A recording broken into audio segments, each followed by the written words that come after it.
La dernière fois, j'avais, en terminant, si je me souviens bien, cité un passage de Rawls dans lequel il insiste sur le fait que d'un point de vue leibnizien, il ne faut surtout pas confondre le point de vue de la délibération avec celui de la prédiction, ce qui veut dire que quand nous délibérons, nous cherchons à savoir ce que nous devons faire. Et généralement, nous ne le savons pas immédiatement. Ce sur quoi porte notre incertitude, c'est la question de savoir ce que nous devons faire. Ce n'est pas ce que nous ferons, bien que, évidemment, nous sachions généralement encore moins ce que nous ferons que ce que nous devons faire, ce qu'il nous incombe dans la situation considérée de faire. Donc, le problème est de déterminer ce que nous devons faire, et nous devons procéder comme si nous ignorions complètement ce que, en fin de compte, nous serons amenés à faire. Et pour cause, nous ne le saurons que lorsque nous serons arrivés à la fin de la délibération. Et Rawls illustre ça par une citation de Leibniz tirée du discours de métaphysique, dans laquelle Leibniz dit « Mais peut-être qu'il est assuré de toute éternité que je pécherai. » Bien entendu, ce que nous ferons est prévu, et connaît de Dieu est prévu, bien que nous l'ignorions. Mais peut-être qu'il est assuré de toute éternité que je pécherai. Répondez-vous vous-même, peut-être que non. Autrement dit, nous ne savons pas du tout ce qui est prévu au juste, et sans songer à ce que vous ne sauriez connaître et qu'il ne vous peut donner aucune lumière, agissez suivant votre devoir que vous connaissez. Donc nous avons la possibilité de savoir ce que nous devons faire en l'occurrence, éventuellement au prix de délibération suffisamment sérieuse. Nous avons la possibilité de savoir ce que nous devons faire, mais nous n'avons aucune possibilité sur le moment de savoir ce que, en fin de compte, nous ferons. Alors, nous sommes arrivés à un des... J'ai commencé à vous parler un peu du problème de ce qu'on appelle le compatibilisme, c'est-à-dire la prétention qu'ont eu certains philosophes, comme Leibniz, de concilier la liberté avec le déterminisme. Et ce qu'il dit dans les passages de cette sorte, c'est que nous pouvons agir d'une façon qui est incontestablement libre, en dépit du fait que ce que nous ferons est déterminé et prévu. C'est une chose qui est connue, au moins de Dieu, même si généralement nous-mêmes n'en avons aucune idée. Alors, pour résumer un petit peu les conclusions auxquelles nous sommes arrivés, j'ai essayé de condenser la chose en quelques propositions. Première proposition, les êtres qui délibèrent rationnellement ont, en vertu de leur nature d'être capables de délibérer rationnellement, nécessairement le sentiment d'être libres. C'est-à-dire en tant qu'êtres qui délibèrent, en tant qu'êtres dont certaines actions au moins sont le résultat d'une délibération, nous avons nécessairement le sentiment d'être libres. Nous ne délibérerions pas si nous n'avions pas cette sensation d'être des êtres libres, capables de se déterminer librement. Deuxièmement, la conviction naturelle que nous avons d'agir librement, au moins dans les cas où notre action est le résultat d'une délibération rationnelle, donc nous n'agissons pas en permanence de façon libre, mais s'il y a une situation dans laquelle nous avons le sentiment d'agir de façon libre, c'est quand notre action est le résultat d'une délibération rationnelle. Or, cette conviction naturelle que nous avons d'agir librement constitue-t-elle un argument important et même peut-être suffisant en faveur de l'idée que nous sommes effectivement libres? Alors, c'est aussi une question que j'ai déjà évoquée. Est-ce que le fait que nous ayons le sentiment et même la certitude de nous déterminer librement constitue une raison suffisante pour affirmer que nous sommes effectivement libres? Alors, certains philosophes ont semblé penser que oui, et ont même répondu assez nettement, même assez catégoriquement que oui, que le sentiment que nous avons d'être libres constitue déjà à lui seul, est déjà susceptible de constituer à lui seul un argument suffisant en faveur de la réalité de la liberté. C'est le cas, par exemple, de Thomas Reid, qui dit la conviction naturelle que nous agissons librement, qui est reconnue par un bon nombre de ceux qui adhèrent à la doctrine de la nécessité, doit rejeter toute la charge de la preuve de ce côté-là. Donc même parmi les gens qui croient à la doctrine de la nécessité, c'est-à-dire les gens qui défendent des positions nécessitaristes, donc même parmi ces gens-là, il y en a un bon nombre qui ne songent pas à contester que quand nous agissons, au moins dans un certain nombre de cas, nous avons le sentiment de le faire librement. Nous avons le sentiment d'être libre. Donc il ne conteste pas la réalité de ce sentiment ou cette sensation de la liberté. Ce qui, dit Reed, devrait avoir pour effet de rejeter toute la charge de la preuve de ce côté-là, c'est-à-dire c'est à eux qu'il incombe du coup de démontrer que nous ne sommes pas libres.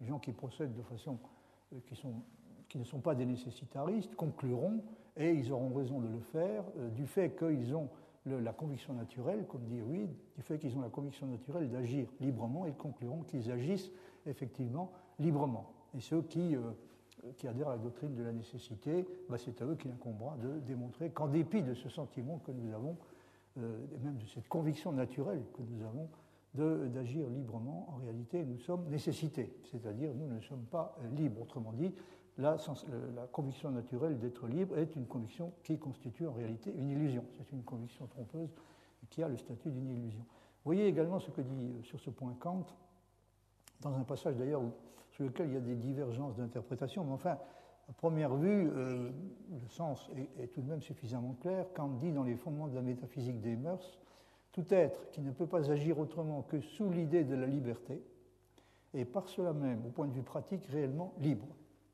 Donc du fait que nous agissons, nous ne pouvons pas agir autrement que sous l'idée de la liberté, soulignée, de ce simple fait, donc nous sommes en droit de considérer que du point de vue pratique, nous sommes réellement libres. C'est-à-dire que toutes les lois qui sont inséparablement liées à la liberté valent pour lui exactement de la même façon que si sa volonté eût été reconnue libre, reconnue aussi, libre en elle-même, et par des raisons valables au regard de la philosophie théorique. Donc Kant semble dire qu'au fond, ce qui peut être dit du point de vue de la raison théorique, c'est-à-dire les arguments dont on peut disposer, dont on peut espérer disposer du point de vue de la raison théorique en faveur de la réalité de la liberté sont au fond de peu d'importance.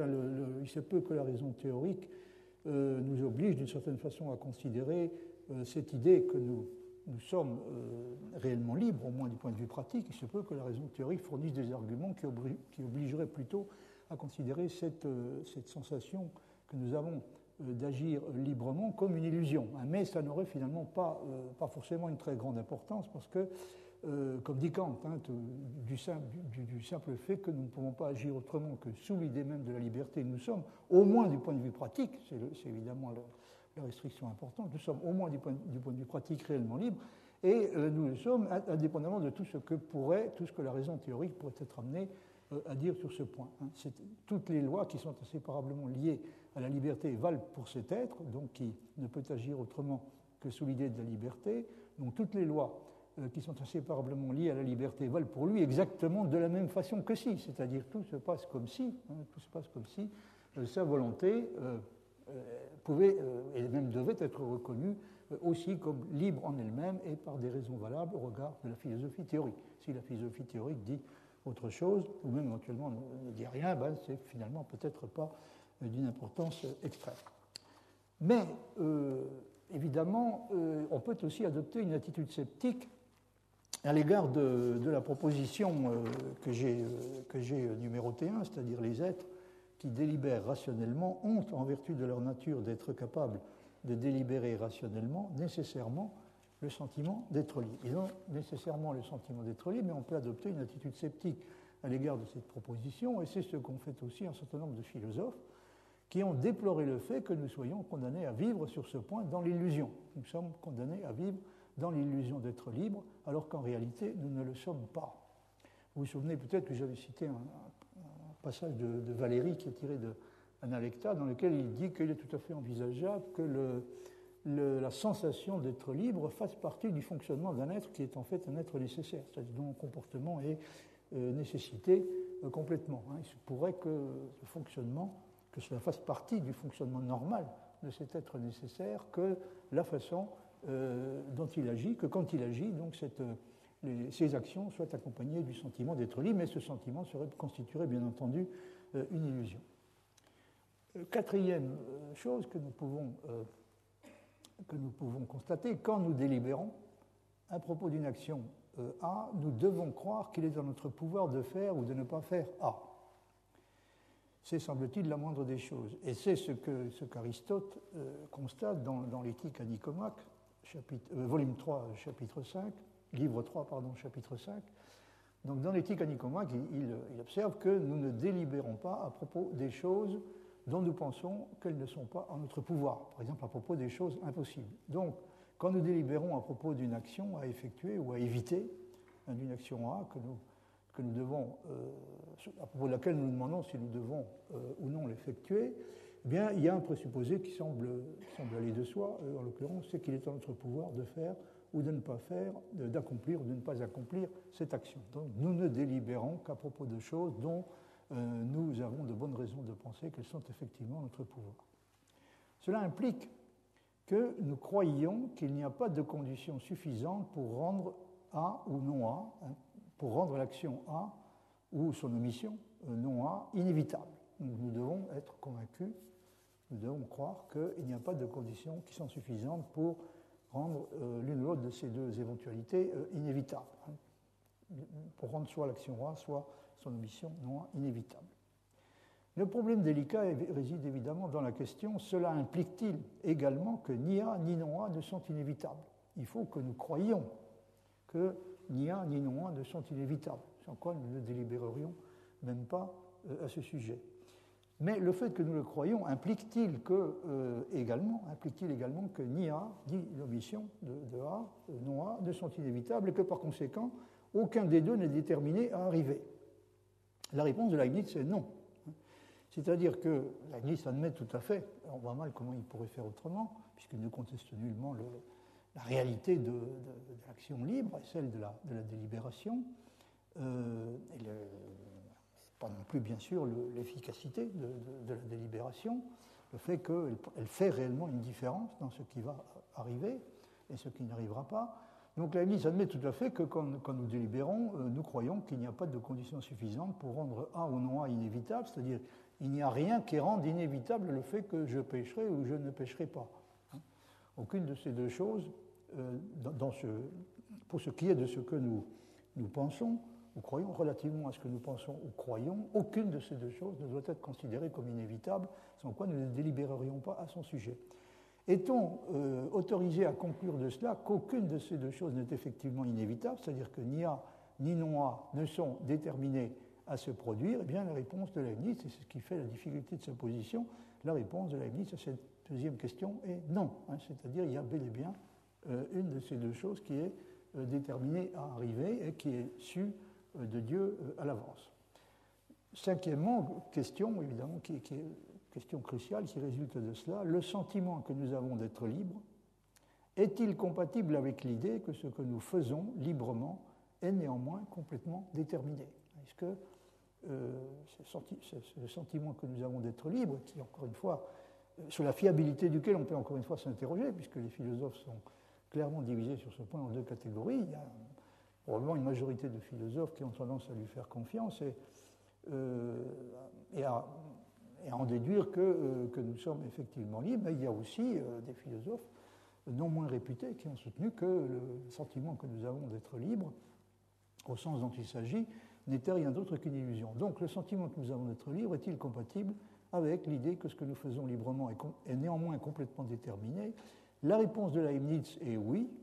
Leibniz pense que non seulement les deux choses sont vraies en même temps, c'est-à-dire nous agissons librement, et la façon dont nous agissons, nos actions libres font une différence quant à la façon dont les choses se passeront ou ne se passeront pas. Donc nous agissons librement et nos actions libres font une différence, mais Leibniz pense en outre que non seulement les deux choses sont vraies en même temps, mais nous pouvons également les penser en même temps. Ça, nous pouvons tout à fait parvenir, si nous estimons que, si nous faisons confiance à la vérité de sa doctrine, si nous sommes persuadés de la vérité de son système, eh bien nous devons réussir à penser à la fois ces deux choses, les deux choses. Nous devons réussir à penser à la fois que nous agissons librement et que malgré tout, que néanmoins, ce que nous faisons est complètement déterminé. Bien, je vais laisser de côté pour le moment cette question du déterminisme de la liberté et de la difficulté considérable qu'il peut y avoir à concilier entre elles ces deux choses. J'y reviendrai beaucoup plus longuement par la suite. Et je voudrais dire un mot encore donc après avoir parlé des difficultés que soulève la comparaison que fait Leibniz de la liberté avec une sorte de miracle privé, je pense que vous vous souvenez du texte dont je vous avais parlé la dernière fois, je voudrais vous dire également un mot d'une chose qui peut sembler surprenante dans la façon dont il s'exprime à propos de la relation qui existe entre les causes efficientes et les causes finales. Il suggère en effet que dans le cas des êtres libres, l'intervention des causes finales a pour effet de provoquer en quelque sorte une interruption dans le cours des causes efficientes qui sont susceptibles d'agir sur la volonté. C'est à peu près textuellement ce qu'il dit. Il dit que les êtres libres ont la capacité d'interrompre en quelque sorte le cours des causes efficientes qui agissent sur la volonté et de se déterminer en vertu d'une cause finale. Or, de son point de vue, rien ne pourrait être plus erroné, je l'avais déjà dit, je crois, que de se représenter le règne des causes finales comme susceptible d'exercer une action sur celui des causes efficientes et d'y introduire en quelque sorte des perturbations et des irrégularités. Il ne faut surtout pas se représenter l'intervention des actes libres de cette façon-là. Il n'y a pas d'interférence, il n'y a pas non seulement le règne des causes finales n'est pas en mesure de perturber le règne des causes efficientes et d'y introduire des irrégularités, mais il n'exerce même pas d'action sur lui. Il n'y a pas d'interférence entre les deux. En réalité, du point de vue leibnizien, les deux règnes n'exercent donc pas d'effet l'un sur l'autre, mais ont été coordonnés entre eux de façon parfaite en vertu des règles de l'harmonie préétablie. C'est d'ailleurs d'une harmonie complète entre les causes efficientes et les causes finales que Leibniz parle la plupart du temps.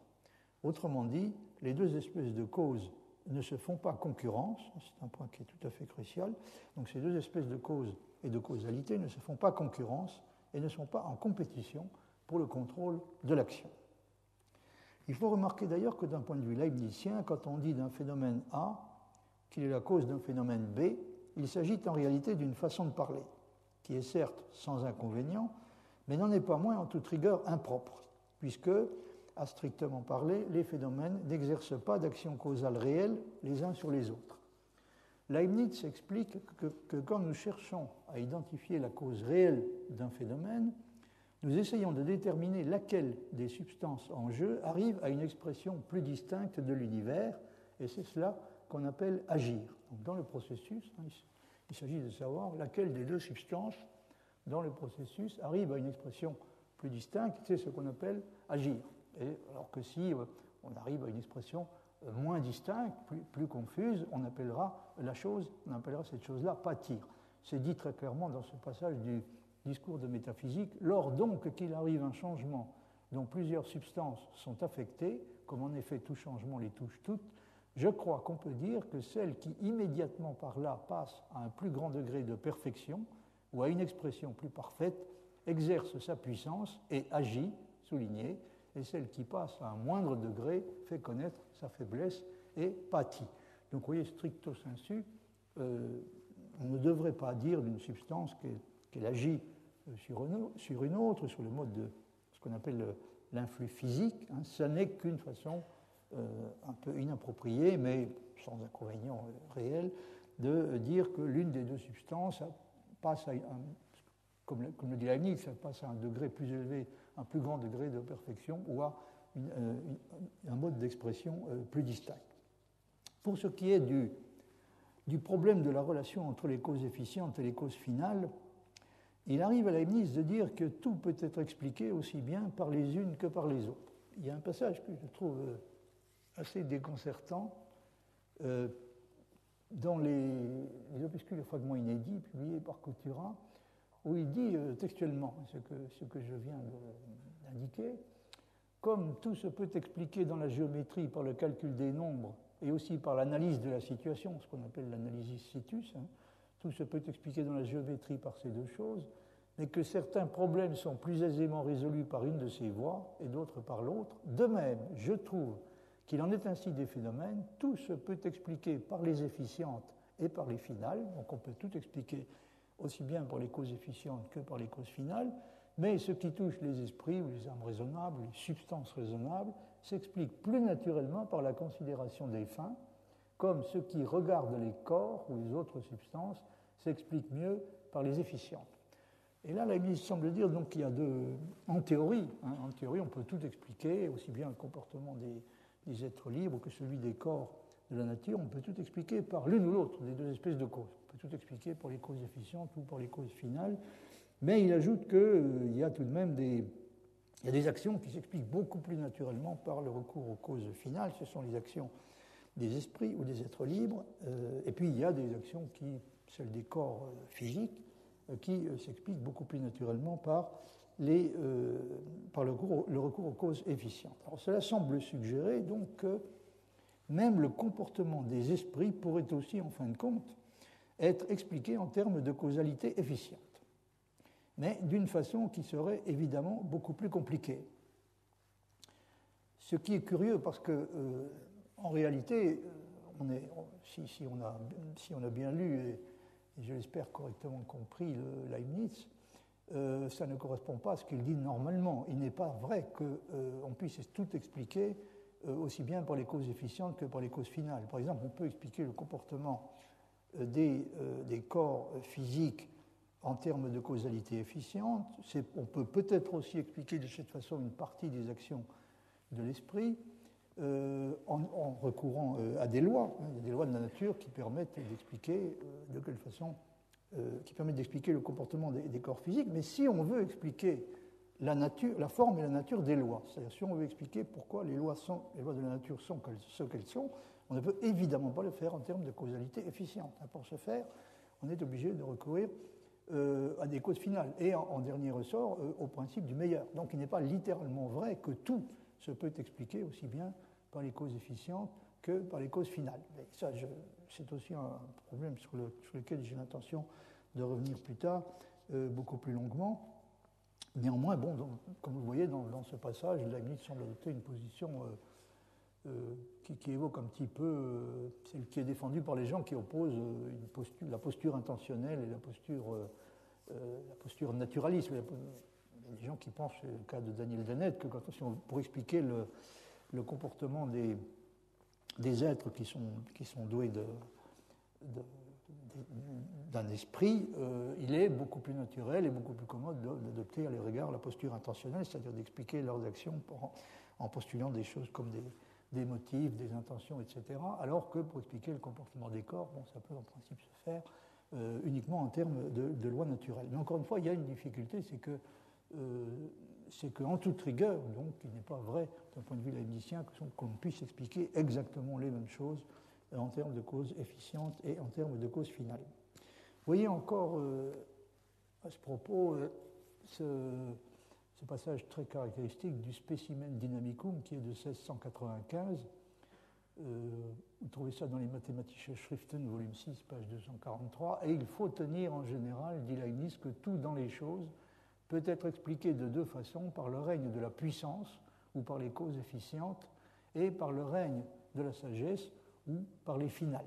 Et je permets d'insister à nouveau sur le fait que stricto sensu, ce n'est pas tout à fait vrai, parce que si on veut réellement tout expliquer, c'est-à-dire si on veut arriver à l'explication dernière, on est obligé inévitablement de recourir aux causes finales. Mais bon, ce n'est pas cet aspect du problème qui pour le moment nous intéresse. Ce qui est incontestable est qu'on ne peut pas parler d'une influence réelle que l'âme, pour autant qu'elle appartient au règne des causes finales, et le corps, pour autant qu'il appartient à celui de la causalité efficiente, serait susceptible d'exercer l'un sur l'autre. Donc Leibniz dit très clairement qu'il n'y a pas d'influence réelle susceptible d'être exercée par l'âme sur le corps ou par le corps sur l'âme. Vous voyez ce qu'il dit au paragraphe 78, ces principes m'ont donné moyen d'expliquer naturellement l'union ou bien la conformité de l'âme et du corps organique. Vous voyez qu'il utilise ce terme de conformité. L'âme suit ses propres lois et le corps aussi les siennes, et il se rencontre en vertu de l'harmonie préétablie entre toutes les substances, puisqu'elles sont toutes les représentations d'un même univers. Les âmes agissent selon les lois des causes finales, par répétition, fins et moyens. Les corps agissent selon les lois des causes efficientes ou des mouvements, et les deux règnes, celui des causes efficientes et celui des causes finales, sont harmoniques entre eux. Donc vous voyez, il y a, comme il dit, il n'y a pas d'influence, mais il y a conformité, selon un terme qu'il utilise un terme qu'il utilise dans ce passage. Donc il y a une harmonisation entre les deux règnes, mais il n'y a pas, encore une fois, d'influence exercée par l'un sur l'autre, ce qui veut dire qu'il serait tout à fait trompeur de se représenter l'intervention de la liberté comme susceptible d'introduire quelque chose comme des irrégularités, des perturbations et des irrégularités dans le cours des causes efficientes. Il n'y a, encore une fois, d'un point de vue leibnizien, rien de tel. Enfin, une chose dont il faut également tenir compte est le fait que les actions de l'âme, bien que les actions de l'âme soient gouvernées par des causes finales, cela ne signifie en aucun cas que ce qui a lieu dans l'âme soit moins déterminé que ce qui a lieu dans le corps. En réalité, pour Leibniz, il l'est tout autant, c'est-à-dire ce qui se passe dans l'âme est tout aussi déterminé que ce qui se passe dans le corps, même s'il l'est d'une manière différente. Il n'y a pas plus d'indétermination ou d'incertitude concernant ce qui va se passer à un moment donné dans l'âme qu'il n'y en a à propos de ce qui va se passer dans le corps. Et vous voyez ce passage donc, qui doit être tiré, si je me souviens bien, de la réfutation inédite de Spinoza, un texte que j'avais déjà eu l'occasion de vous citer. Vous voyez le passage donc, qui se trouve en bas de la page 34, qui commence au bas de la page 34, où Leibniz dit « Je dis que l'âme agit, et cependant qu'elle agit comme un automate spirituel. Je dis que l'âme agit, et cependant qu'elle agit comme un automate spirituel, et je soutiens que cela n'est pas moins vrai de la raison. » Donc oui, même la raison, même dans ses activités les plus rationnelles, les plus dépendantes de la raison, l'âme agit comme un automate, mais en l'occurrence comme un automate spirituel. Et je soutiens que ce n'est pas moins vrai de la raison. L'âme n'est pas moins exempte que la raison des impulsions du dehors, et l'âme n'est pas déterminée plus spécialement que la raison à agir, de même que dans les corps, tout se fait par mouvement, suivant les lois de la puissance, de même dans l'âme, tout se fait par l'effort ou le désir, suivant les lois du bien. Donc elle n'est pas déterminée du dehors, toutes ses actions sont tirées en quelque sorte de son propre fond, c'est-à-dire sont, dans le langage de Leibniz, spontanées, de même que dans les corps, tout se fait par mouvement, suivant les lois de la puissance, de même dans l'âme, tout se fait par l'effort ou le désir, suivant les lois du bien. Donc il s'agit à nouveau de cette harmonisation qui a été réalisée au départ entre le règne de la puissance, comme l'appelle Leibniz, et le règne de la sagesse. Il y a accord des deux règnes, dit-il, il est vrai cependant qu'il y a dans l'âme certaines choses qui ne peuvent s'expliquer d'une manière adéquate que par les choses externes.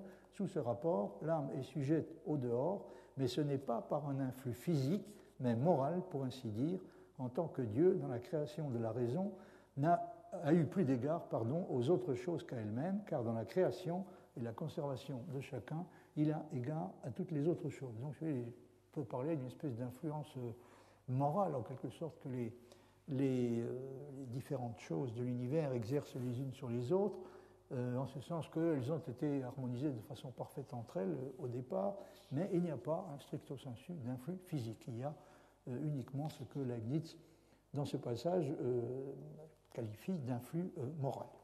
Alors je vais laisser de côté cette question du déterminisme et du problème la difficulté à laquelle on se heurte quand on essaie d'harmoniser, si l'on peut dire, entre le déterminisme et la liberté, pour en arriver à ce dont j'avais prévu de faire mon chapitre 10 et que j'ai intitulé « La prédétermination et la préscience n'empêchent pas la liberté ».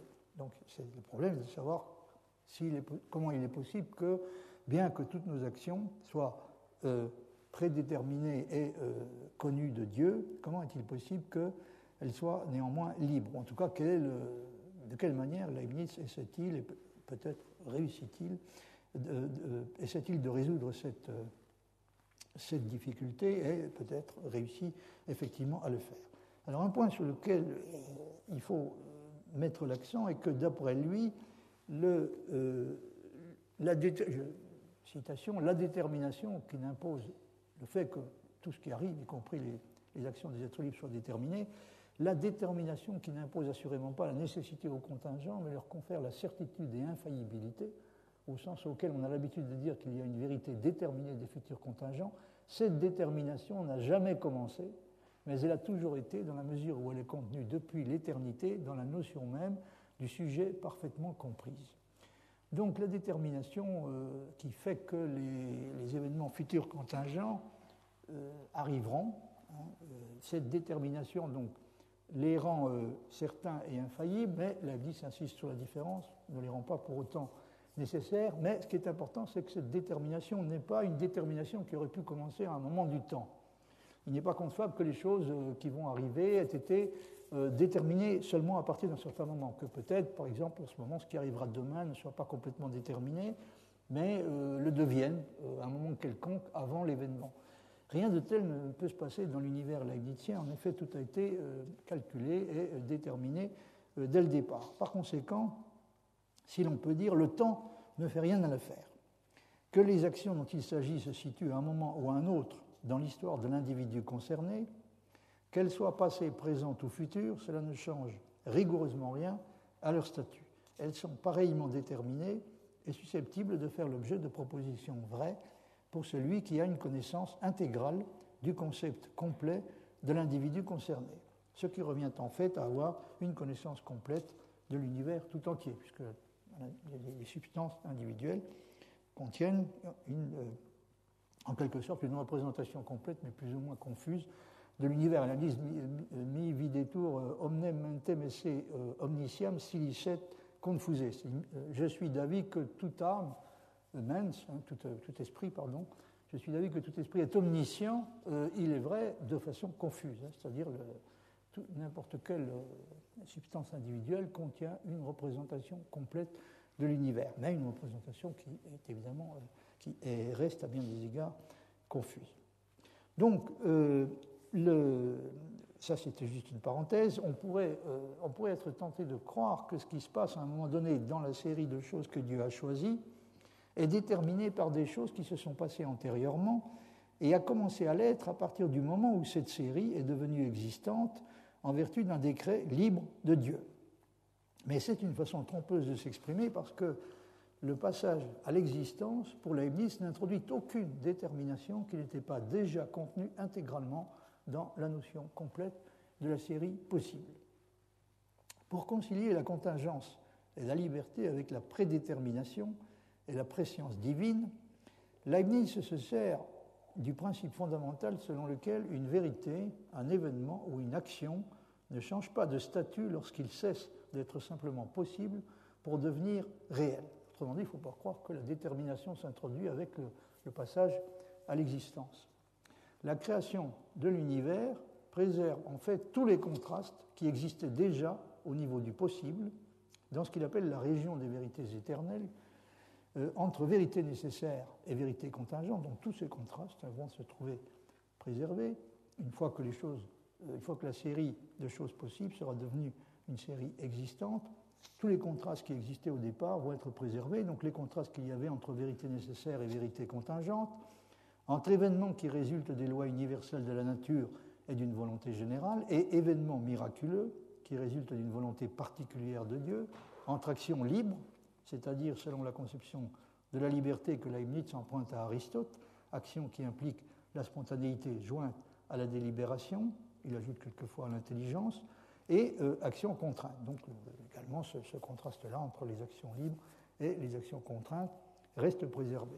Vous voyez ce que dit Leibniz dans ce passage, tout est donc certain et déterminé par avance dans l'homme, comme partout ailleurs, et l'âme humaine est cette espèce d'automate spirituel, quoique les actions contingentes en général et les actions libres en particulier ne soient point nécessaires pour cela d'une nécessité absolue, laquelle serait véritablement incompatible avec la contingence. La seule nécessité qui serait incompatible avec la contingence est la nécessité absolue, pas la nécessité hypothétique. Ainsi, ni la futurition en elle-même, toute certaine qu'elle est, c'est-à-dire le fait que les choses arriveront, ni la futurition en elle-même, toute certaine qu'elle est, ni la prévision infaillible de Dieu, ni la prédétermination des causes, ni celle des décrets de Dieu ne détruisent point cette contingence et cette liberté. Autrement dit, si une action était une action libre dans le domaine du possible, elle restera une action libre dans le domaine du réel. C'est ça que ça veut dire. Encore une fois, les propositions, les événements, les actions ne changent pas de statut modal lorsqu'ils passent de l'univers de la possibilité à celui de la réalité. Donc, ni la futurition en elle-même, toute certaine qu'elle est, ni la prévision infaillible de Dieu, ni la prédétermination des causes, ni celle des décrets de Dieu ne détruisent point cette contingence et cette liberté. On en convient à l'égard de la futurition de la prévision, comme il a déjà été expliqué, et puisque le décret de Dieu consiste uniquement dans la résolution qu'il prend, après avoir comparé tous les mondes possibles, de choisir celui qui est le meilleur et de l'admettre à l'existence par le mot tout-puissant de fiat, avec tout ce que ce monde contient, il est visible que ce décret ne change rien dans la constitution des choses et qu'il les laisse telles qu'elles étaient dans l'état de pure possibilité, c'est-à-dire qu'il ne change rien ni dans leur essence ou nature, ni même dans leurs accidents, représentés déjà parfaitement dans l'idée de ce monde possible. Ainsi, ce qui est contingent et libre ne le demeure pas moins sous les décrets de Dieu que sous la prévision.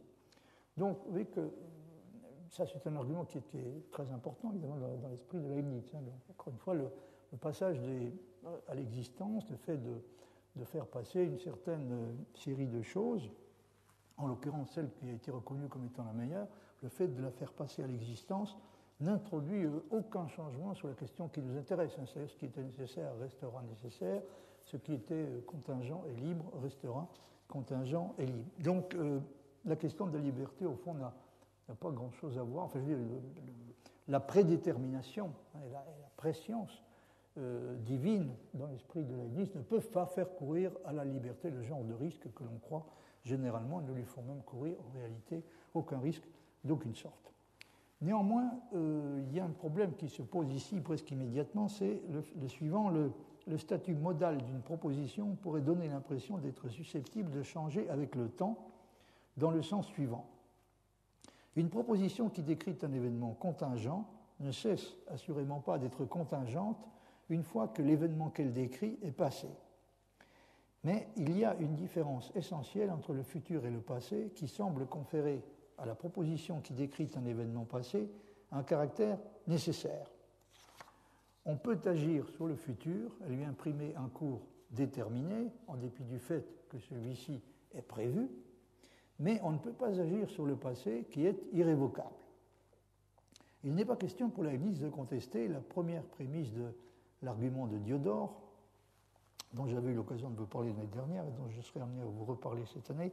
La première prémisse dit to parallelitos alaetes anankaion estin, c'est-à-dire le vrai passé est nécessaire. Ce qu'on traduit généralement de façon un peu lapidaire par le passé est irrévocable.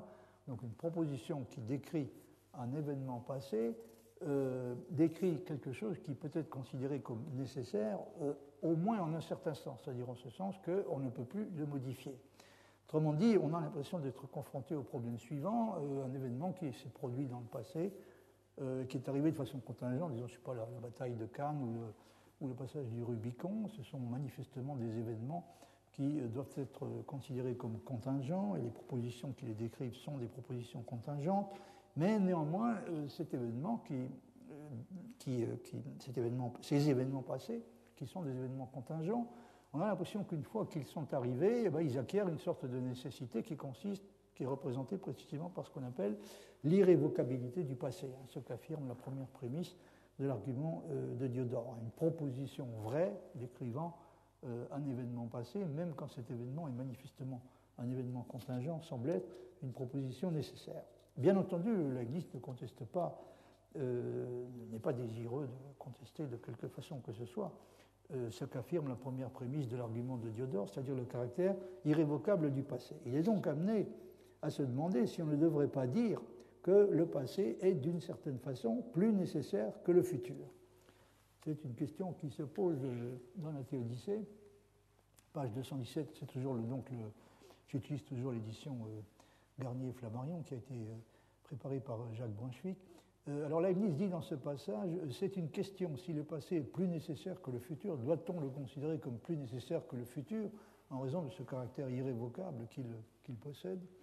Cléante a été, dit-il, de ce sentiment, donc Cléante a pensé que le passé était plus nécessaire que le futur. On objecte qu'il est nécessaire ex hypothésie que le futur arrive. Ex hypothésie, ça veut dire à partir du moment où Dieu a décidé de faire passer à l'existence un monde déterminé. Donc on objecte qu'il est nécessaire ex hypothésie que le futur arrive, comme il est nécessaire ex hypothésie que le passé soit arrivé. Mais il y a cette différence qu'il n'est point possible d'agir sur l'état passé. C'est une contradiction.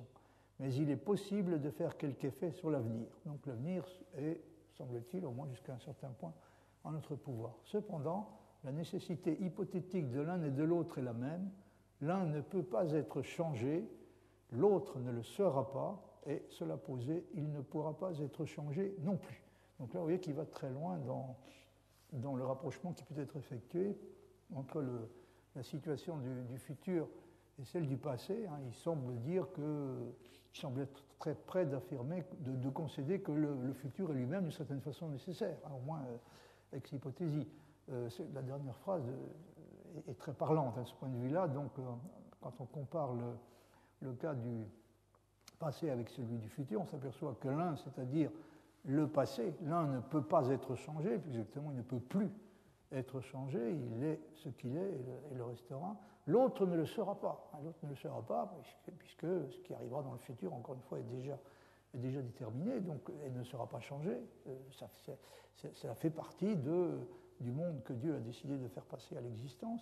Donc l'un ne peut pas être changé, l'autre ne le sera pas, et cela posé, il ne pourra pas être changé non plus. Il ne sera pas changé, et étant donné qu'il ne sera pas changé, on peut conclure qu'il ne pourra pas être changé, parce que probablement, s'il pouvait être changé, il le serait. Par conséquent, comme vous le voyez, Leibniz donc semble assez proche de reconnaître qu'au fond, il n'y a pas de différence aussi grande que ça pour ce qui concerne la question de leur rapport à la nécessité entre le passé et le futur. Il y a donc une symétrie complète. Il y a une symétrie complète, en tout cas, entre le passé et le futur pour ce qui est de la détermination. Mais il n'y en a pas, semble-t-il, pour ce qui concerne la réalisation du possible, qui ne peut avoir lieu que dans le présent ou l'avenir. On ne peut réaliser le possible que dans le présent ou l'avenir, on ne peut pas le réaliser dans le passé. Mais puisque l'avenir est lui aussi déterminé, dit Leibniz, il sera ce qu'il est prévu qu'il soit, et comme tout futur deviendra un jour présent, puis passé, il acquérera lui aussi, le moment venu, la nécessité spécifique qui appartient au passé une fois qu'il est passé. Donc, encore une fois, il ne semble pas y avoir une différence si importante que ça entre le passé et le futur. Enfin, un détail près quand même qui a son importance, c'est savoir que nous pouvons agir sur le futur, mais nous ne pouvons pas agir sur le passé. Encore une fois, l'identité entre les deux cas, entre ces deux cas, entre la situation du futur et celle du passé, ne concerne que la détermination. L'un et l'autre sont rigoureusement déterminés. Pour le reste, évidemment, il peut y avoir des différences, et il y a cette différence qui consiste dans le fait qu'on ne peut réaliser le possible que dans le présent ou le futur, mais pas dans le passé. Alors le passage que je viens de citer comporte cependant une affirmation qui est quelque peu déconcertante. Leibniz dit que Cléante a été de l'avis que le passé est plus nécessaire que le futur. Si le futur devait être considéré comme aussi nécessaire que le passé, cela signifierait qu'il est impossible d'agir sur lui. Or, d'après Leibniz, les stoïciens ne disent absolument rien de tel. Chaque fois qu'il est question d'eux, ils s'efforcent de laver complètement leur doctrine du soupçon d'être impossible à distinguer réellement du nécessitarisme et du fatalisme dans ce qu'il comporte de plus inacceptable. Ce qui, bien entendu, lui permet de protéger aussi indirectement sa propre doctrine contre tout reproche du même genre. C'est d'ailleurs aussi ce que dit Bell dans un long passage du fameux dictionnaire historique critique, donc, que Leibniz discute à différents endroits. Je veux dire, il discute les arguments, les thèses et les arguments de Pierre Bell à différents endroits dans la Théodicée. Donc, Bell constate lui-même que Leibniz cite un très long extrait du dictionnaire historique et critique, et à un moment donné, donc, Bell dit « Je crois que les stoïciens s'engagèrent à donner plus d'étendue aux choses possibles qu'aux choses futures, afin d'adoucir les conséquences odieuses et affreuses que l'on tirait de leur dogme de la fatalité. » Donc ils ont cherché à se défendre contre le soupçon, voire même l'accusation de donner dans une forme de fatalisme. Et pour ce faire, eh bien, ils ont essayé, comme dit Bell, de donner plus d'étendue aux choses possibles qu'aux choses futures, c'est-à-dire ils ont contesté que le domaine du possible coïncide exactement avec celui du futur, c'est-à-dire que les seules choses qui sont susceptibles d'arriver sont des choses qui arriveront effectivement, hein, c'est-à-dire ils ont rejeté ils ont essayé de conserver l'une des prémices de l'argument de Diodore, à laquelle Leibniz tient particulièrement, c'est-à-dire l'idée qu'il y a des possibles qui ne se sont jamais réalisés, qui ne sont pas en train de se réaliser et qui ne se réaliseront jamais. Ce qui revient à dire donc dans le langage de Bell, il faut donner plus d'étendue aux choses possibles qu'aux choses futures. Ce qui arrivera ne coïncide pas avec ce qui est possible. Il y a des choses possibles qui ne se réaliseront jamais, qui ne se sont pas réalisées et qui ne se réaliseront jamais. Et ils ont fait ça donc dans le but d'échapper au nécessitarisme, parce que Bell et Leibniz sont sur ce point, au moins sur ce point-là d'accord. Le rejet de cette prémisse, c'est-à-dire le rejet de la prémisse selon laquelle il y a des possibles qui ne se réalisent pas, ou le domaine du possible n'excède en aucune façon celui du réel, si vous voulez, c'est-à-dire comme si vous additionnez le réel passé, le réel présent et le réel futur, vous obtenez vous arrivez au domaine du possible dans sa totalité. Hein. Le domaine du possible n'excède pas, quant à ses dimensions, celui du réel. Donc si vous acceptez cette prémisse-là, eh bien vous êtes pour le coup, vous tombez pour le coup fatalement dans le nécessitarisme ou le fatalisme, qui est la chose à laquelle les stoïciens avaient souhaité échapper. C'est ce que constate Bell lui-même. Donc il est question, dans ce passage, le passage de Bell que cite Leibniz, il est question des divergences qu'il y a eu sur ce point entre les différents représentants de l'école stoïcienne à propos de la réponse qui doit être apportée à la fameuse aporie de Diodore. Alors vous voyez ce qui est dit à propos de Cléante, vers le milieu de la page. Notez que Chrysippe reconnut que les choses passées étaient nécessairement véritables, ce que Cléante n'avait point voulu admettre. Donc Bell considère que Chrysippe a accepté donc, la première prémisse de l'argument de Diodore, c'est-à-dire to parallelutos alete salankaion estin, donc le vrai passé est nécessaire. Notez que Chrysippe reconnut que les choses passées étaient nécessairement véritables, ce que Cléante n'avait point voulu admettre. Donc il impute à Cléante le rejet de cette prémisse, de la première prémisse de l'argument de Diodore. Il cite upan de parallelutos alete salankaion estin, donc ça semble avoir été la position défendue par Cléante. Il n'est pas vrai que tout vrai, comprenez toute proposition vraie passée, soit nécessaire. Catape eroi peri Cleanten ferestai docusi non omne praeteritum ex necessitate verum est, c'est-à-dire il n'est pas vrai que tout passé soit vrai nécessairement, soit vrai de nécessité ou par nécessité, comme ut illi qui Cleantem sequuntur sensium, comme l'estiment ceux qui suivent Cléant. Donc vous voyez, d'après Bell, Chrysippe accepte cette première prémisse de l'argument de Diodore alors que Cléante la rejette. Nous avons vu ci-dessus qu'on a prétendu qu'Abélard enseignait une doctrine qui ressemble à celle de Diodore, c'est-à-dire que le domaine du possible n'excède pas finalement n'excède pas celui du réel. C'est la seule indétermination que comporte le possible, c'est le moment auquel il deviendra réel. On ne peut pas savoir, la plupart du temps on ne sait pas s'il est possible. Quand on s'intéresse au sort des possibles, on ne sait pas à quel moment ils se réaliseront.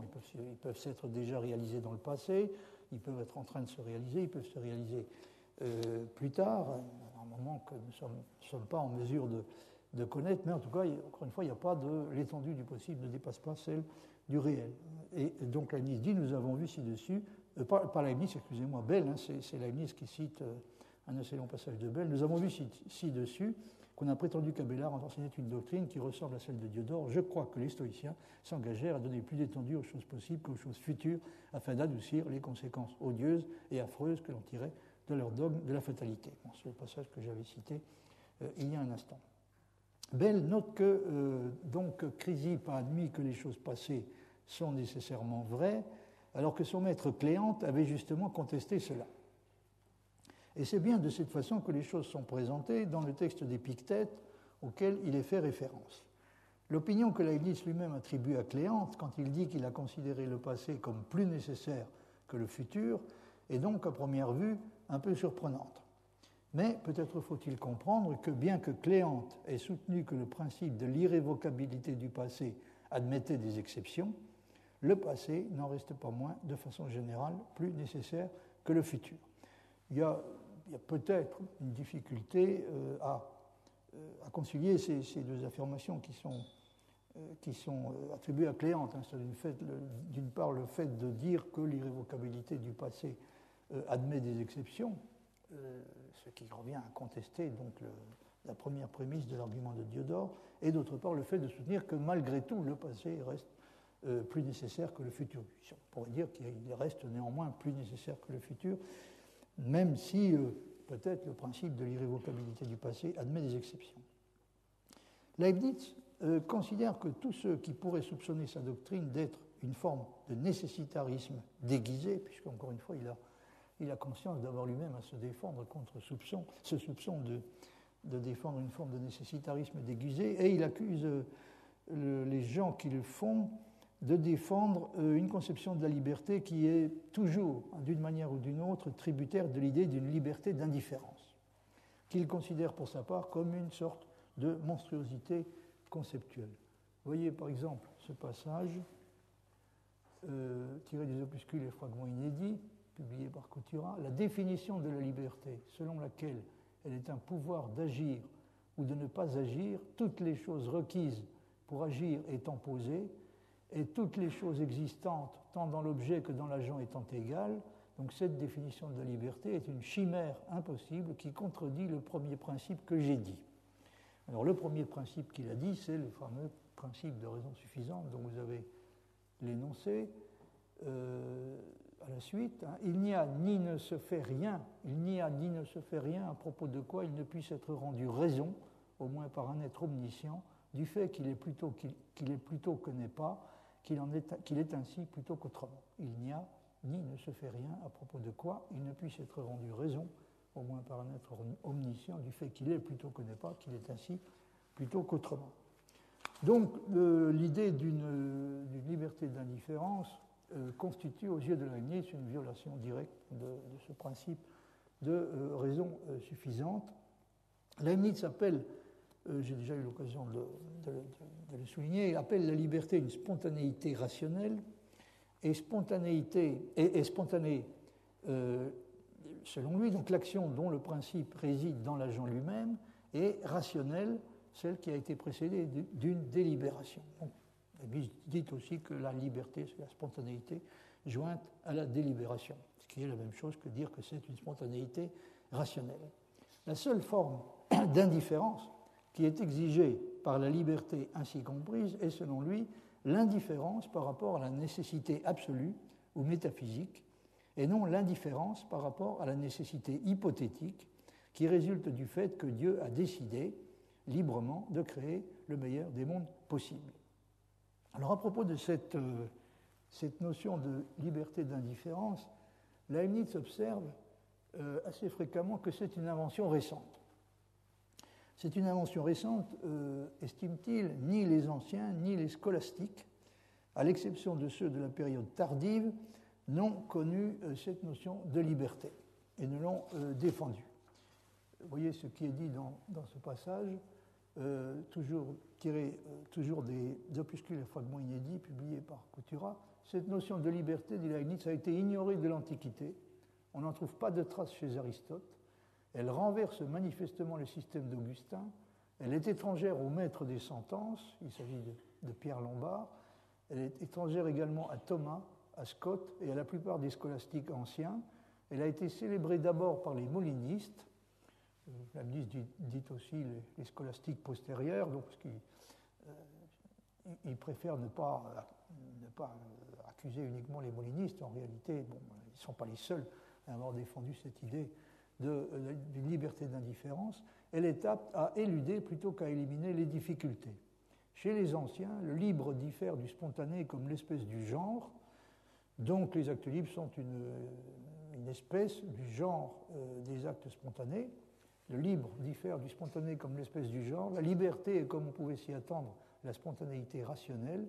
Le spontané est ce dont le principe d'action réside dans l'agent, et c'est ce qui se passe aussi dans la liberté, car une fois posés tous les réquisites externes pour agir, l'esprit libre peut agir ou ne pas agir, à savoir selon la façon dont lui-même est disposé. Donc Leibniz dit que le libre les actions libres sont une espèce du genre des actions spontanées.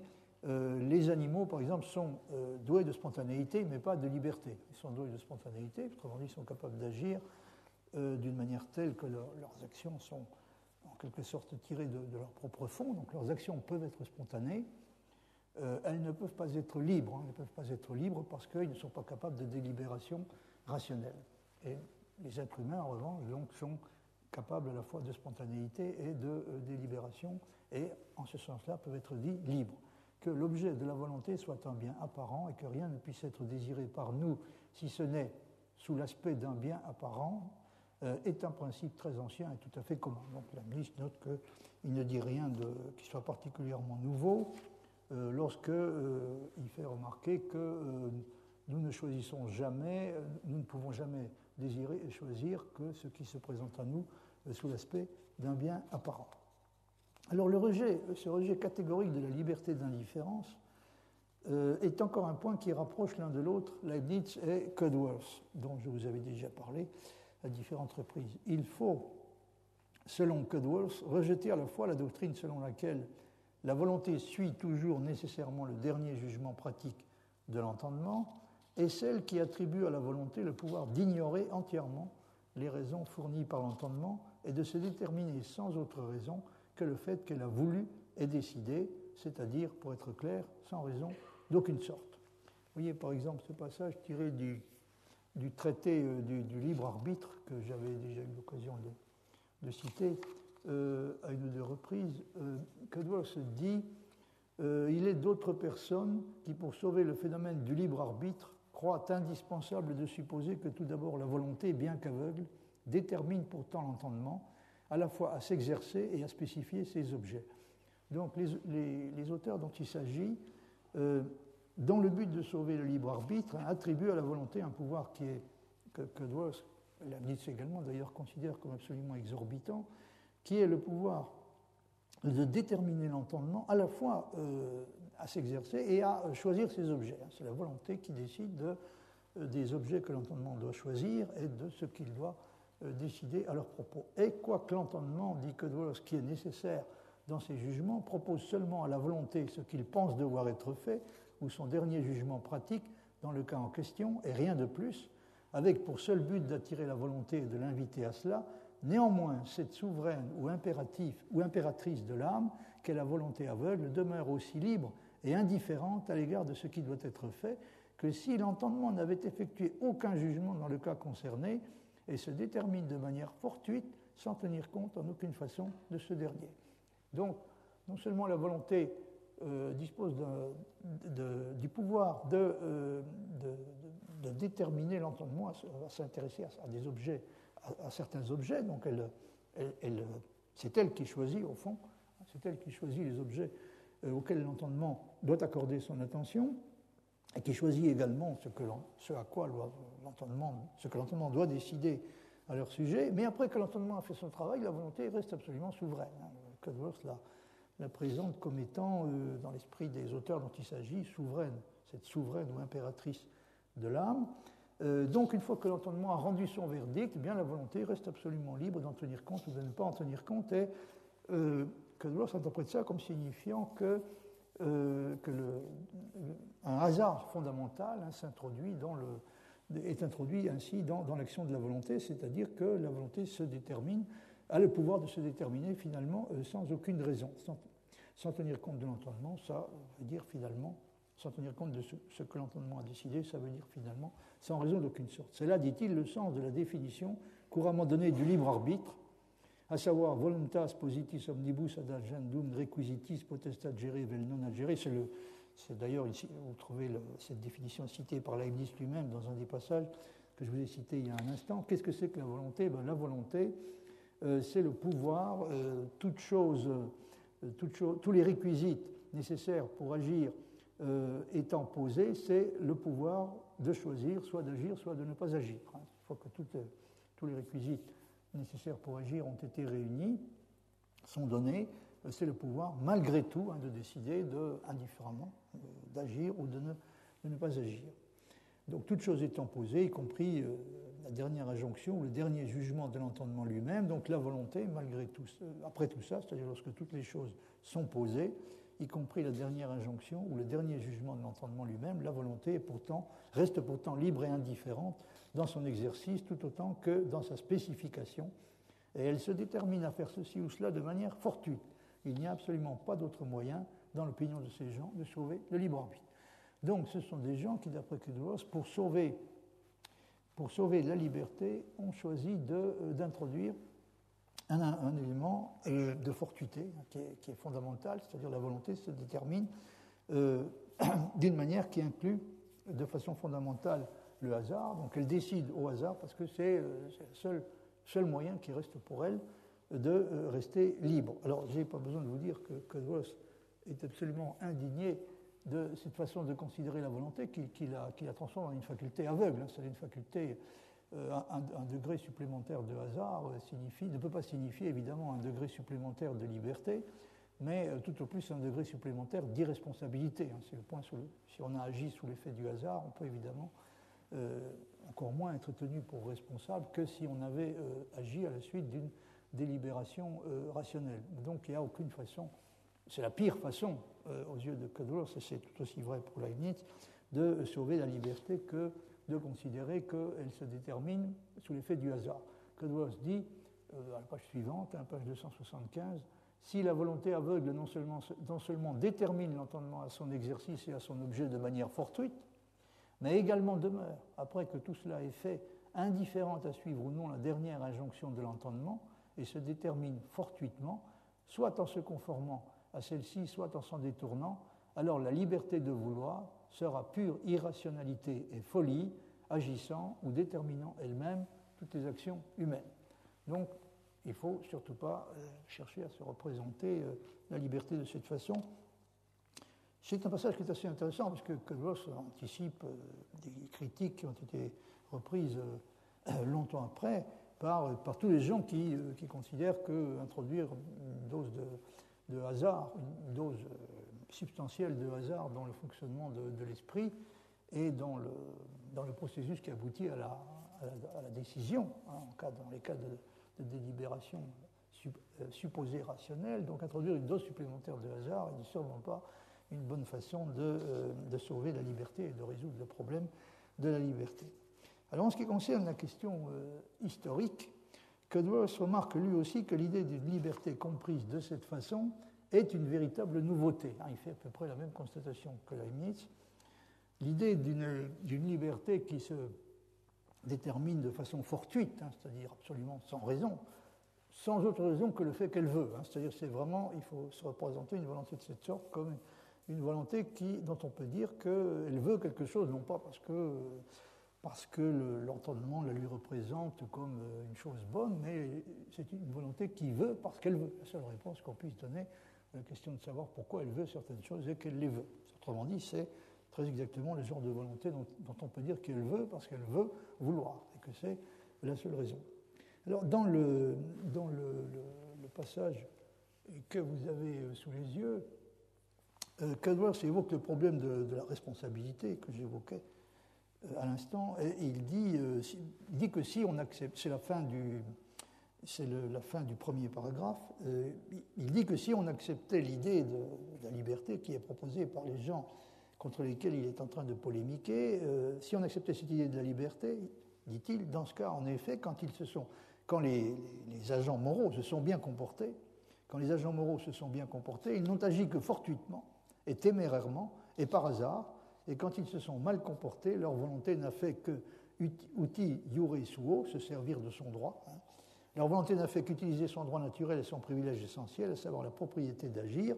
Opotéron est une canaille, comme il se trouve, c'est-à-dire comme les choses se présentent, et de toute façon sans raison. Donc il n'y a pas de conception de la volonté qui détruise plus sûrement toute idée de liberté et de responsabilité que celle que Kedros a évoquée, c'est-à-dire celle qui décide que la volonté se décide absolument sans raison, c'est-à-dire sans aucune raison, ni raison venue de l'entendement, puisqu'elle a la possibilité d'ignorer le jugement et le verdict de l'entendement, ni aucune raison venant d'elle-même. Ça revient à dire, donc, encore une fois, qu'elle se décide uniquement sous l'effet du hasard. Et à la fin après avoir fait cette remarque, donc, qui a trait au problème de la responsabilité, peut-on, dans ces conditions, imputer aux êtres qui agissent, ou en tout cas sont censés agir de façon libre, peut-on leur imputer une responsabilité quelconque à l'égard pour ce qui est de leurs actions, aussi bien de leurs actions bonnes que de leurs actions mauvaises? Évidemment, non. Et après cela, Cudworth fait la même constatation que Leibniz. Enfin, venons-en, dit-il, à cette définition scolastique du libre arbitre, à savoir qu'il est, une fois toute chose posée en dehors de la volition elle-même, y compris aussi le tout dernier jugement pratique dans l'âme, qu'il est une indifférence à faire ou ne pas faire ceci ou cela. Il s'agit d'une chose toute nouvelle, avec laquelle les péripatéticiens de l'Antiquité, tels Alexandre, il s'agit d'Alexandre d'Aphrodise, donc les péripatéticiens de l'Antiquité, tels Alexandre et d'autres, n'étaient pas familiers, puisque leur analyse était la suivante: autois, periestossi, les mêmes choses étant tout à fait égales, donc toutes choses égales d'ailleurs, les mêmes impressions étant reçues par les hommes de l'extérieur, tout ce vis-à-vis de quoi ils sont passifs étant identiques, ils peuvent pourtant agir différemment, le dernier jugement pratique étant selon eux ce à l'égard de quoi les hommes ne sont pas purement passifs, ils s'identifient réellement à la boulesis, la volonté ou volition. Donc ça, c'est pour confirmer le fait que Leibniz et Cudworth non seulement défendent défendent des positions sensiblement identiques à l'égard de l'idée de la liberté d'indifférence, mais ils font en outre, du point de vue historique, l'un et l'autre la même constatation, c'est qu'il s'agit, cette idée de la liberté d'indifférence, c'est une idée qui n'est apparue que de façon récente. J'ai cité antérieurement des textes qui datent de la fin des années 70, dans lesquels Leibniz peut donner l'impression de défendre une forme d'intellectualisme véritablement extrême.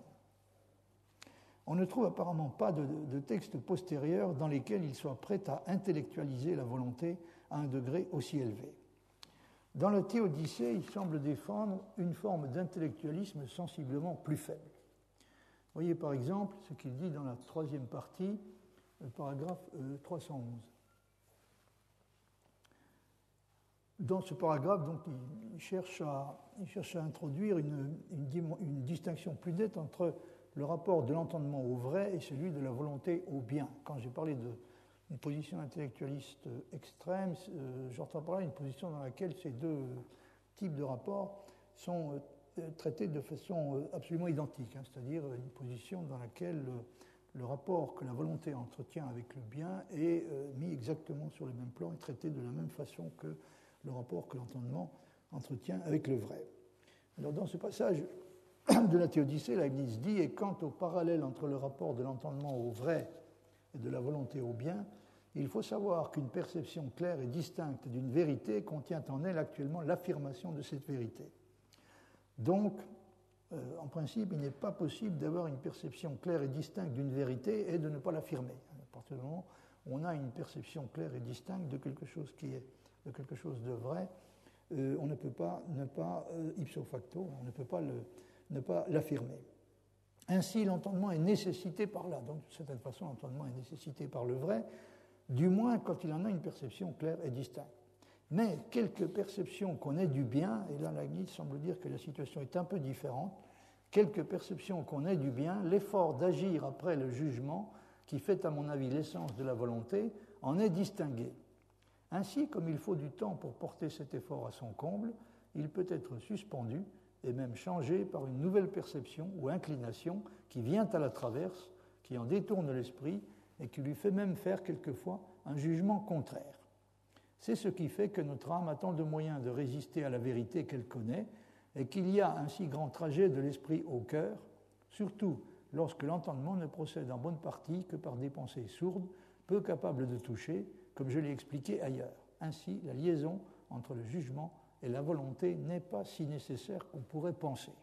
C'est la dernière phrase qui est intéressante. Ainsi, la liaison entre le jugement et la volonté n'est pas si nécessaire qu'on pourrait penser, et cette liaison n'est pas aussi nécessaire qu'on pourrait le croire, essentiellement à cause d'un aspect sur lequel j'ai déjà insisté à différentes reprises, c'est que la délibération a un caractère essentiellement temporel. Comme dit Leibniz, il faut du temps pour porter à son comble l'effort que l'on doit faire pour agir. Et dans l'entretemps, évidemment, bien des choses peuvent se passer, c'est-à-dire notre attention peut être distraite d'une multitude de façons, y compris des façons qui n'ont strictement aucun rapport avec l'objet du débat, c'est-à-dire de la délibération. Donc, dans des passages de cette sorte, on a l'impression que la Nice cherche à modérer un peu la position anti-volontariste et intellectualiste extrême qu'il avait défendue dans sa jeunesse, qui consiste au fond à aligner strictement, à concevoir le rapport que la volonté entretient avec le bien, à le concevoir rigoureusement sur le modèle du rapport que l'entendement entretient avec le vrai. Remarquez que même dans le cas de l'entendement, évidemment, la nécessité dont il est question, c'est-à-dire le fait que le jugement soit, que l'entendement soit nécessité par le vrai, même dans ce cas-là, il y a une restriction essentielle. Il faut dire, il est susceptible d'être nécessité par le vrai quand il en a une perception claire et distincte. Mais comme la plupart du temps, nous n'avons du vrai qu'une perception plus ou moins confuse. Là aussi, bien sûr, la liaison entre l'entendement, la liaison entre le vrai et l'entendement qu'il est en principe susceptible de nécessiter, qu'il est capable de nécessiter. Donc cette liaison n'est pas non plus aussi nécessaire qu'on pourrait le croire au premier abord, pour la raison qu'encore une fois, nous n'avons qu'assez rarement une perception tout à fait claire et distincte de la vérité. Mais ça arrive tout de même, heureusement, dans certains cas. Alors, il y a encore, un passage que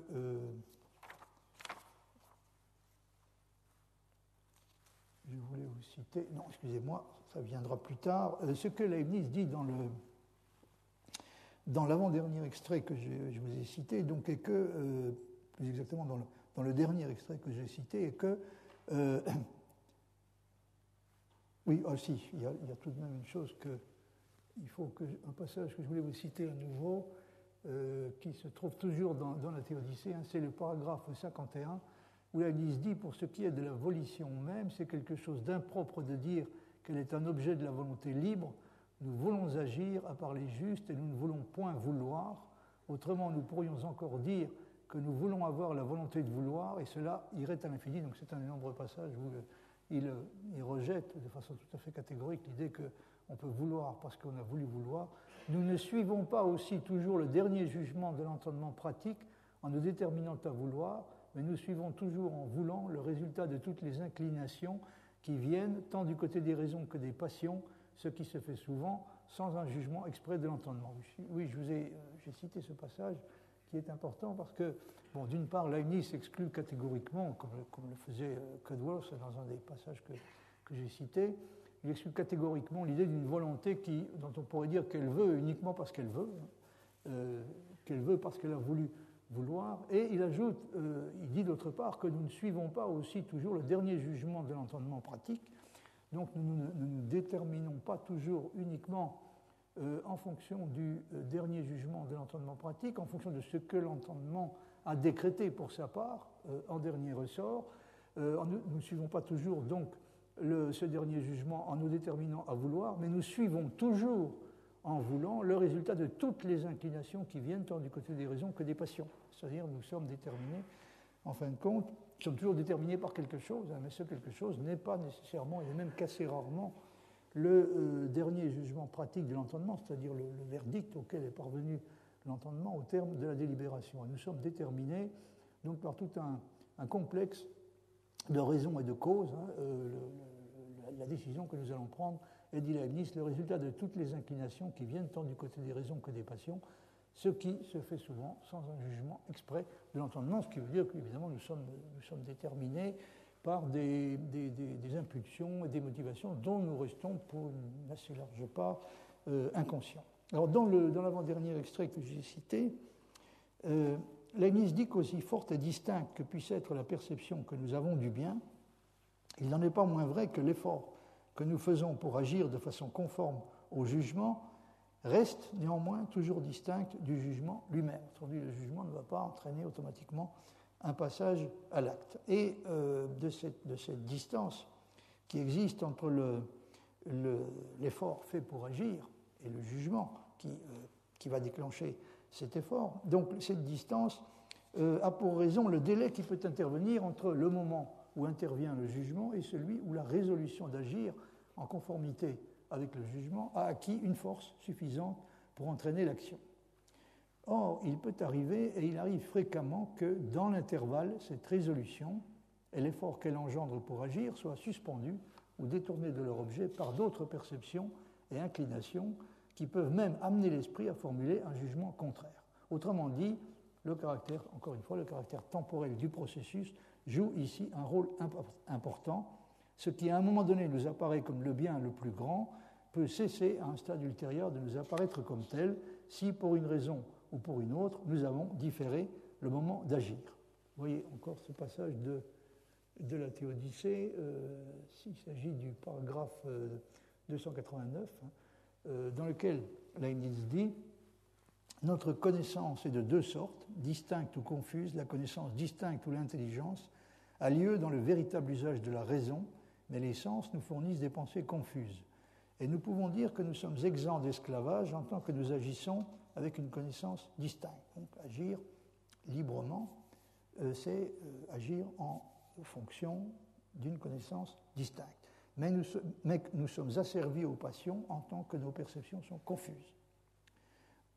C'est dans ce sens que nous n'avons pas toute la liberté d'esprit qui serait à souhaiter et que nous pouvons dire avec saint Augustin qu'étant assujettis au péché, nous avons la liberté d'un esclave. Cependant, un esclave, tout esclave qu'il est, ne laisse pas d'avoir la liberté de choisir conformément à l'état où il se trouve, quoiqu'il se trouve le plus souvent dans la dure nécessité de choisir entre deux maux, parce qu'une force supérieure ne le laisse pas arriver au bien où il aspire. Et ce que les liens et la contrainte font en un esclave se fait en nous par les passions, dont la violence est douce, mais n'en est pas moins pernicieuse. Et j'en arrive donc au passage qui nous intéresse en priorité. Nous ne voulons à la vérité que ce qui nous plaît, mais par malheur, ce qui nous plaît à présent est souvent un vrai mal, qui nous déplairait si nous avions les yeux de l'entendement ouverts. Et à condition de pouvoir différer le moment de la décision, il se peut qu'un peu plus tard, évidemment, ce qui se présente pour le moment sous l'aspect d'un bien apparent et qui est en réalité un vrai mal, il se pourrait qu'un peu plus tard, il nous apparaisse, si nous avions la possibilité de suspendre notre jugement provisoirement, il se pourrait qu'il nous apparaisse pour ce qu'il est, qu'il soit reconnu pour ce qu'il est, c'est-à-dire un vrai mal. Donc, ce qui nous plaît à présent est souvent un vrai mal qui nous déplairait si nous avions les yeux de l'entendement ouverts. Cependant, ce mauvais état où est l'esclave et celui où nous sommes n'empêche pas que nous ne fassions un choix libre, aussi bien que lui, de ce qui nous plaît le plus, dans l'état où nous sommes réduits, suivant nos forces et nos connaissances présentes. Donc, Leibniz maintient que nous choisissons néanmoins bel et bien librement, en tout cas, nous disposons d'un certain pouvoir. Nous disposons d'un certain pouvoir sur ce qui est susceptible de nous apparaître au moment crucial, je veux dire au moment où nous devons prendre notre décision, ce qui est susceptible de nous apparaître comme un bien et de déterminer du même coup l'action. Alors on peut distinguer, je terminerai là-dessus, on peut distinguer sur ce point, comme le fait un commentateur qui s'appelle Jack Davidson, on peut distinguer deux formes d'intellectualisme. Une position intellectualiste faible, ou en tout cas modérée, qui est celle qui est défendue dans la Théodicée, et une position intellectualiste forte, qui est plus rarement défendue, mais qui peut se concevoir. La première position nie l'existence de ce qu'on peut appeler l'acrasie synchronique, mais admet pour des raisons du genre de celles que je viens d'indiquer, l'acrasie diachronique, c'est-à-dire l'acrasie qui, encore une fois, prend en considération le caractère temporel de la délibération. La position intellectualiste forte les rejette toutes les deux, c'est-à-dire elle rejette à la fois l'acrasie diachronique et l'acrasie synchronique. Alors, comme l'écrit Davidson, les intellectualistes faibles nient ce que nous pourrions appeler l'acrasie forte ou synchronique, le fait d'agir au moment T1, contrairement à ce qu'un agent juge être bon au moment T1. Donc ça, c'est ce que les intellectualistes forts considèrent qu'il est impossible les intellectualistes faibles, nient ce que nous pourrions appeler l'acrasie forte ou synchronique, c'est-à-dire ils nient qu'il soit possible d'agir au moment T1, contrairement à ce que nous considérons à ce moment-là comme étant le bien. Ça, c'est impossible, c'est-à-dire on ne peut pas, on a vu de nombreux textes, vous avez eu l'occasion d'avoir sous les yeux de nombreux textes où Leibniz nie que ce soit possible, c'est-à-dire nous nous déterminons toujours, au moment où nous prenons notre décision, nous ne pouvons pas ne pas agir conformément à ce qui, au moment considéré, encore une fois, se présente comme étant le plus grand bien apparent. Donc, les intellectualistes faibles nient cette possibilité, le fait d'agir au moment T1, contrairement à ce qu'un agent juge être bon au moment T1. Les intellectualistes faibles admettent l'acrasie faible ou diachronique. Le fait d'agir, donc en revanche, ils admettent le fait d'agir au moment T2, contrairement à ce qu'un agent jugeait être bon au moment T1. Vous voyez donc ce qu'il faut comprendre par cette idée de Davidson que les intellectualistes forts rejettent les deux espèces d'acrasie, tandis que les intellectualistes faibles rejettent uniquement l'acrasie, ce qui est appelé ici l'acrasie forte ou synchronique, le fait d'agir à un moment donné, contrairement à ce qu'on juge être bon à ce moment-là. Donc les intellectualistes faibles rejettent cette forme d'acrasie, mais admettent l'acrasie synchronique, c'est-à-dire le fait d'agir au moment T2, contrairement à ce qu'un agent jugeait être bon au moment T1. Il se peut qu'au moment T1, j'ai jugé que la chose à faire était telle ou telle, et puis que j'ai trouvé moyen de retarder le moment de décider, et qu'au moment où j'ai pris ma décision, ce qui se présentait sous l'aspect d'un bien apparent me soit apparu comme étant en réalité soit beaucoup moins bon qu'il n'avait l'air de l'être, soit comme étant pas du tout bon et comme étant en réalité un vrai mal. Je considère, dit Davidson, qu'Aristote, Thomas et Leibniz sont des exemplifications de cette tradition, c'est-à-dire la tradition de l'intellectualisme faible, encore une fois celle qui nie l'acrasie synchronique mais admet l'acrasie diachronique. Chacun d'entre eux est sensible à la dimension temporelle de la prise de décision et explique les conflits entre l'action d'un agent et ses valeurs, ses jugements et sa connaissance en distinguant les types de connaissances auxquels un agent peut prêter attention ou qu'il peut négliger dans une période de délibération.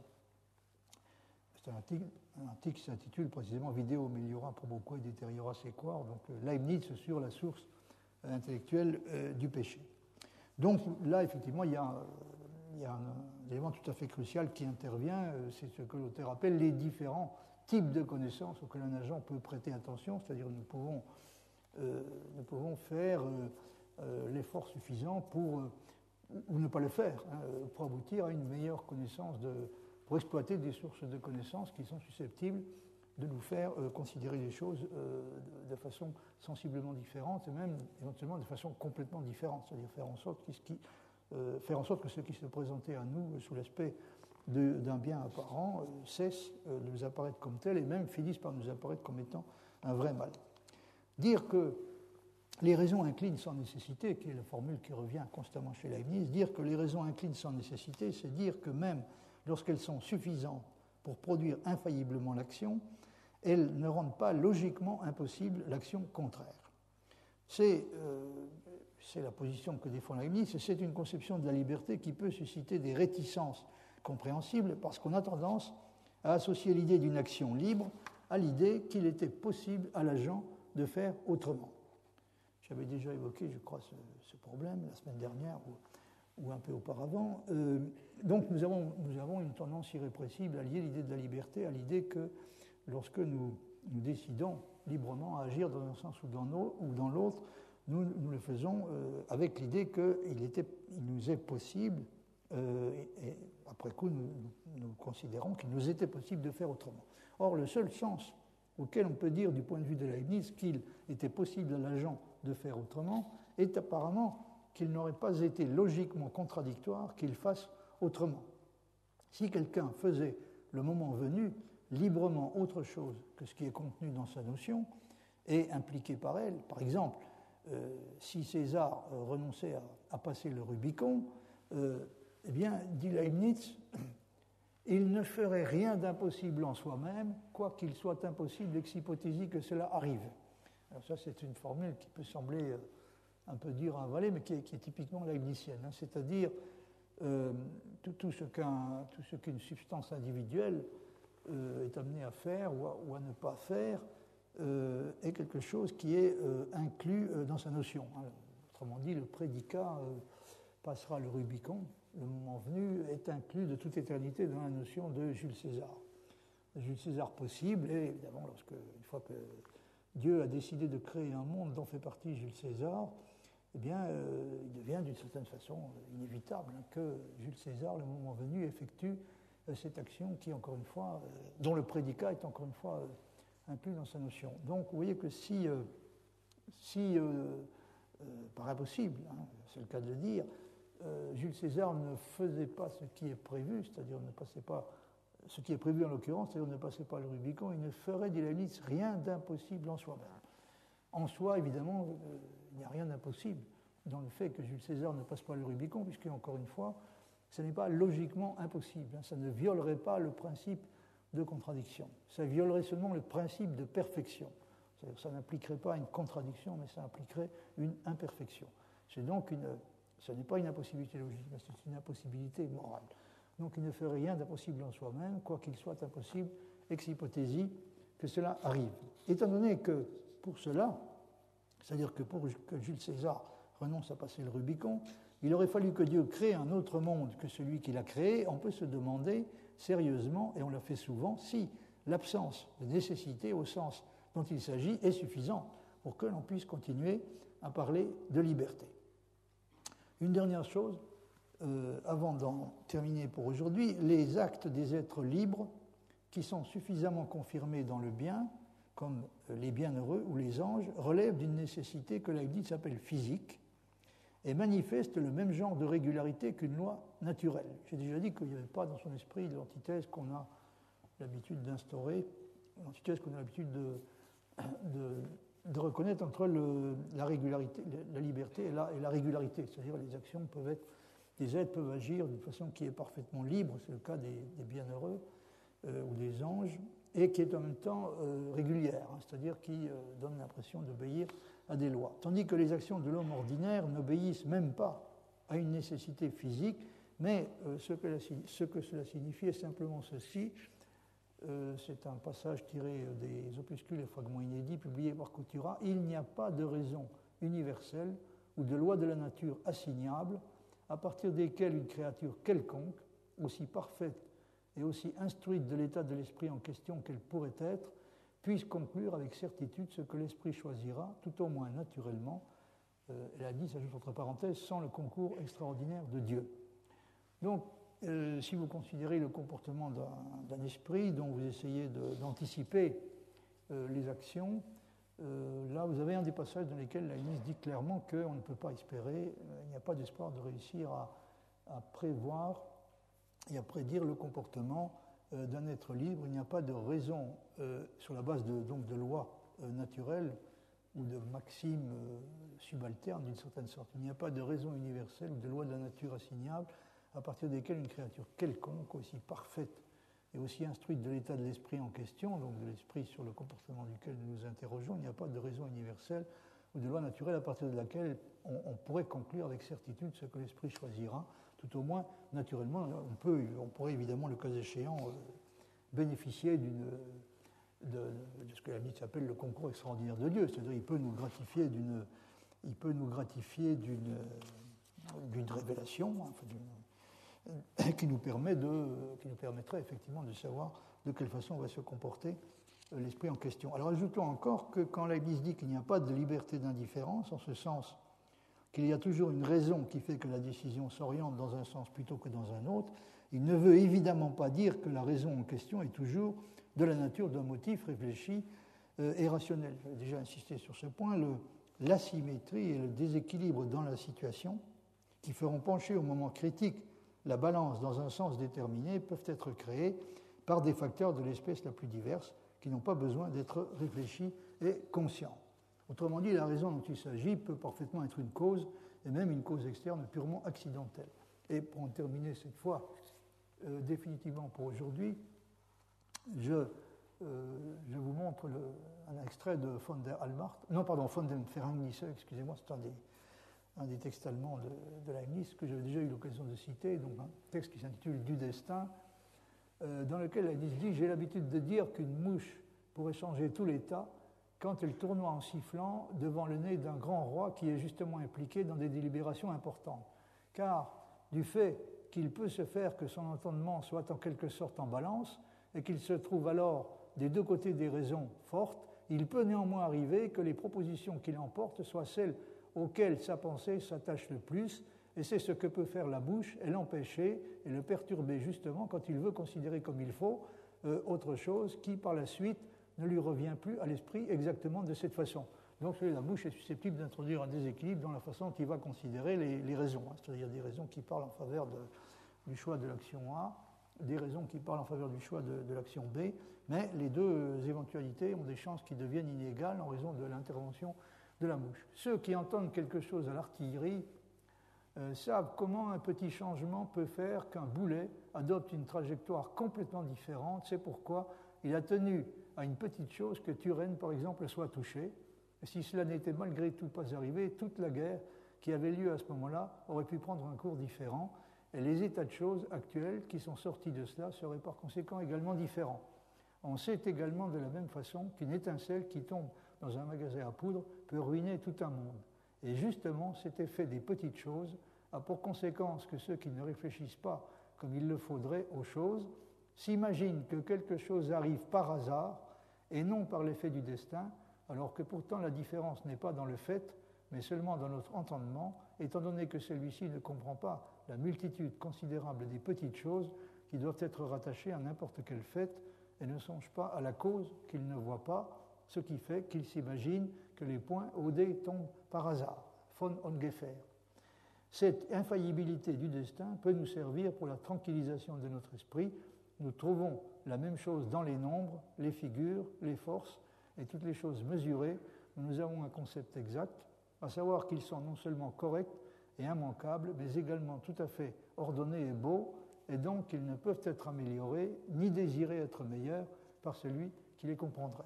Et alors là, la prochaine fois, je ne vais pas le faire aujourd'hui parce que ça nous entraîne trop loin, je vous citerai donc un passage de Poincaré que ce texte de Leibniz évoque de façon presque irrésistible. C'est donc un passage qui est consacré à une tentative de réponse à la question « Quand parlons-nous de hasard ?» Quand parlons-nous de hasard Et Poincaré constate que nous avons tendance à parler de hasard, spécialement quand il y a le genre de disproportion qu'évoque Leibniz entre la petitesse extrême des causes et le caractère disproportionné et même démesuré des effets. Dans tous les cas, une très petite différence dans une petite cause. Vous prenez la situation que décrit Leibniz, c'est celle de la mouche. De la même façon, d'ailleurs, c'est celle du boulet qui sort du canon. Donc, dans tous les cas où il y a une multitude de très petites causes qui sont agencées entre elles de façon très complexe, une multitude de petites causes qui entrent en jeu d'une manière telle qu'une toute petite différence dans les causes, ou en tout cas dans une des causes, pourrait faire une différence énorme dans les effets. Nous avons tendance à parler de hasard, mais vous remarquerez que la position...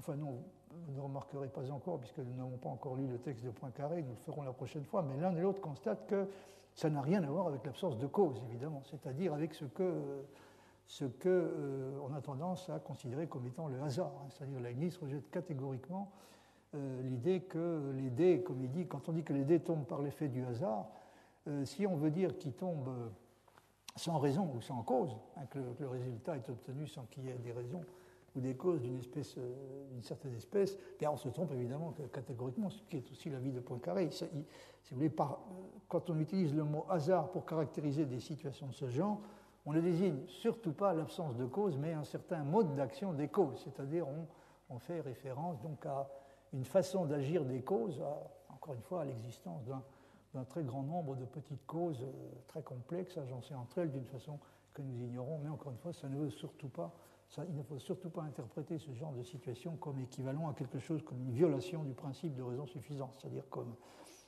étant de nature à encourager l'idée qu'il y a des événements qui se produisent sans raison ou sans cause. Je vous remercie de votre attention.